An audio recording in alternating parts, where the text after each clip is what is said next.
My sister said I'd never leave home now she can't afford her rent. I never thought I'd hear my sister, Mandy, laugh at my failure one last time before the tables turned. You'll never leave this house, Jake, she sneered when I turned 22, fresh out of college and living off my part-time job at the time. I smiled politely, nodded, and went back to my corner of the cramped apartment, pretending her words didn't sting, but life has a sense of humor.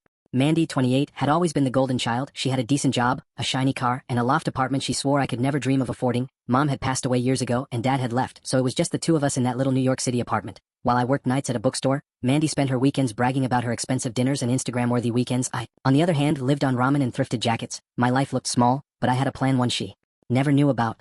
It started small. Saving every penny I could, working freelance gigs online and slowly building credit. By the time Mandy's lease came up, I had scraped together enough for a modest studio in Brooklyn. Moving day felt like climbing Mount Everest, but I finally carried my last box up 3 flights of stairs. I called Mandy just to be polite. She answered with that smug, "Oh, so you finally made it out?" I laughed. "Yeah, and it's called adulting, sis."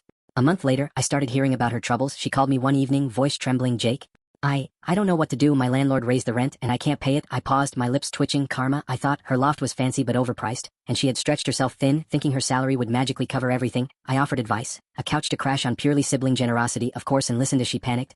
She had never seen me as capable. She had laughed at my tiny apartment, my secondhand furniture, my thrifted mugs. Now, her prized possessions were being auctioned off, and her credit cards were maxed. Meanwhile, I was thriving quietly, cooking dinner in my little kitchen, enjoying my independence. It was surreal watching the sister who thought she had it all crumble a bit under her own overconfidence. The twist? When she finally moved in temporarily with a friend, I helped her pack her stuff, smiling, not out of cruelty but satisfaction. The same sister who said I'd never leave home had no choice now. Funny how life works. The golden child wasn't so golden after all. I even offered her a small corner of my apartment for a week, and she took it with humility I had never seen before.